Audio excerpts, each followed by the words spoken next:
I'm going to just give a quick overview of the ClimAid project that Kurt had mentioned earlier this morning. Just going to kind of give you some examples of the kinds of things we looked at in the project. There's a lot more detailed information in both the documents that you have in front of you, and there's also a really big, thick, full technical report that's freely available online if anybody wants to delve into any more of the topics there. So just going to kind of breeze through this stuff a little bit. So the goal of the project was really to focus on New York State and talk about what the vulnerabilities to climate change are for New York State, what some of the potential adaptation options are. We really wanted to bring it home to people. A lot of the climate change information we hear about is global, which is obviously important as well. But as much as I love polar bears, it's not just about the polar bears in the Arctic. It's going to have real impacts here in New York State. So that's what the real goal of ClimAid was to bring it home and make it more personal to people.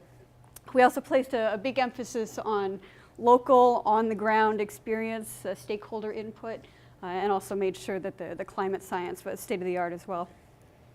It was a 3-year project, and it was released at the end of last year.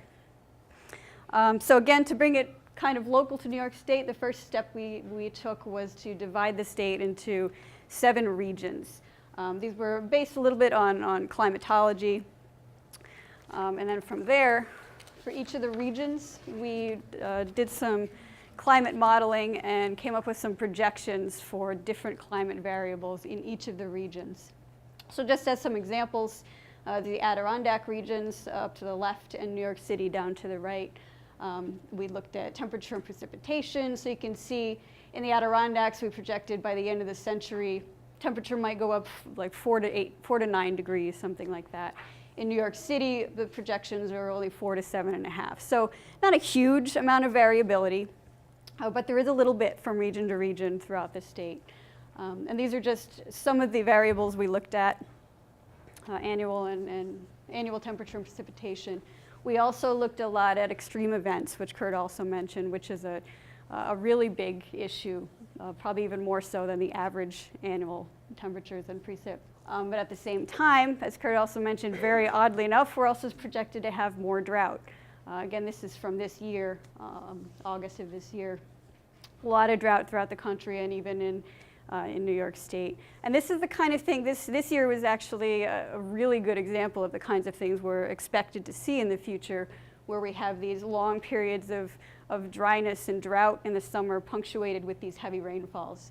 I know we had that at our house. We had a lot of dryness and then a big rainstorm and then another few weeks of drought and then another big rainstorm. So that's the kind of thing we're expected to see more of in the future. So just to summarize real quick, higher temperatures are going to go up, both average annual temperatures and also more heat waves. More downpours, as well as more drought, and also sea level rise. I'm not going to talk too much about sea level rise, obviously, since it's not important up here, but it is a really big concern for the coastal areas of New York State. Hopefully not quite that bad. So again, a little bit of an overview of what we did in the project. So after we looked at the projections for the state, we wanted to find out, well, now what? So what do we do with those? So we looked at the vulnerabilities to those climate changes and potential adaptation options. And we actually did this for 8 different sectors throughout the state, everything from coastal zones to ecosystems to public health. So we looked at the vulnerabilities to climate change and adaptation options in each of these 8 sectors, as well as some equity and economics issues as well. So I'm going to focus a little bit on the water resources sector, just to give you some examples of the kinds of things we looked at in the report. We did a lot more than what I'm going to show you today in the water resources chapter, as well as in each of the other 7 sectors we looked at.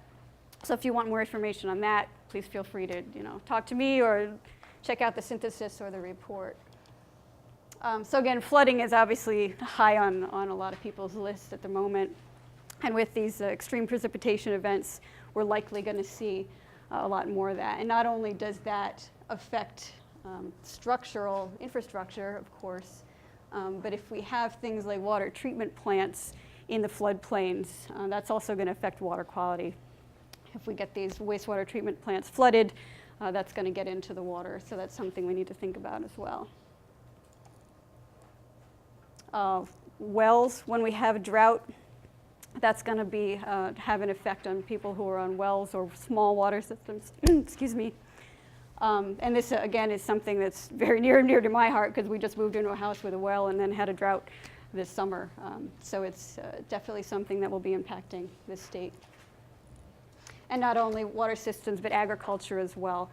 And that there can lead to water conflicts. You know, we need to balance out drinking water versus the need for agriculture.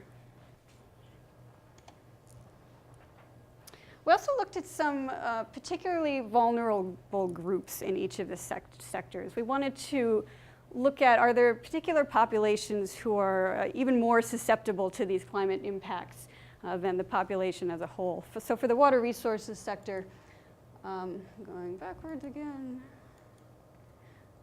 Again, small wells, small water systems are extremely vulnerable. They often have less monitoring of the supply system, so aren't as aware when there is an issue. Often the elderly and disabled populations may have mobility issues, which can be a problem during flooding if there needs to be evacuation. And let's see, yeah, rural areas. There's been a trend toward a lot of movement to more rural ex-urban areas out of the cities, and that's going to put a really big stress on water supply as the demand goes up while we still have these drought and supply issues. And then there simply may be populations of people, whether they're very isolated or don't have a lot of communication ability, technology, that may not be aware when there are issues, whether it's a water quality advisory or a water conservation need. So that's something we need to think about. And we really talked about these groups just so it's in our minds that there are these particular groups of people who are even more susceptible than we might think, and we need to keep them in mind.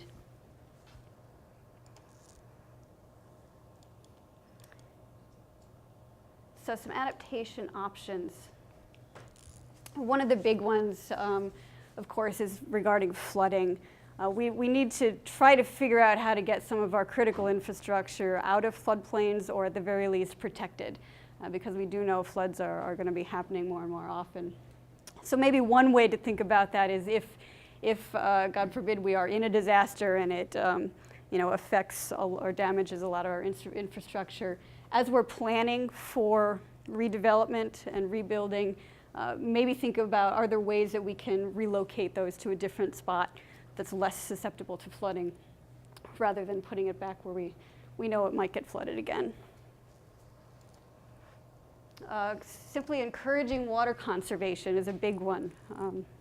If we know there might be particular times during the year when there are going to be water supply issues, encourage conservation in the communities. Think about, are there leak detection programs we can put in place? Encourage rainwater harvesting for watering lawns and that kind of thing.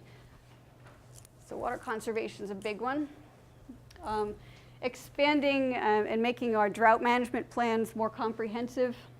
This is an example from Texas, where they have different stages of water conservation efforts when they know that there's a supply issue, where they have very specific items that come into account or come into play.